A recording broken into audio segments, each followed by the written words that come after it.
Long story short.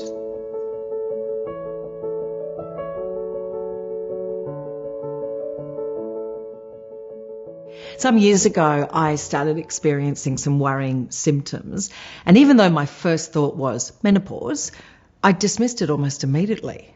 I was only 39 at the time, and my admittedly limited understanding was that menopause didn't hit until your late 40s or into your 50s.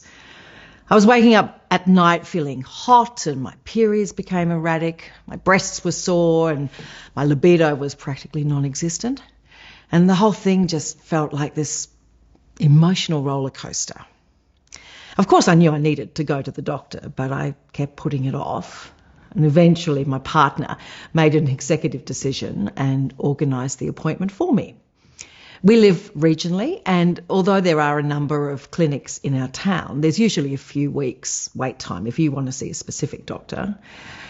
And after months of anxiety, I finally saw my doctor, who ordered a few tests just to rule out anything serious like reproductive cancer, and ultimately they weren't necessary. She determined that I was going through perimenopause, which is the stage before menopause. She told me it usually begins in the early 40s, but it isn't too out of the ordinary for the symptoms to start earlier. I never even heard of it. And she gave me the information and went through treatment options and lifestyle changes that could help, assuring me that everything was normal and we'd manage it together. And from what I've heard from other women since, I was fortunate to have a really supportive and knowledgeable doctor. Others I know haven't been so lucky. I wish the story ended there, but actually I had a few other hurdles to jump.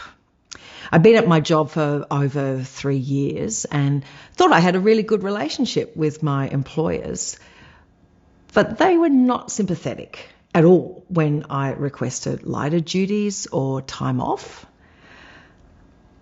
I feel like better understanding of women's health is needed, especially around taboo subjects like perimenopause and menopause. Women should know what to expect before they reach the age that symptoms commonly occur. And I also think that more workplace support for people experiencing reproductive health conditions like perimenopause and menopause should be put in place.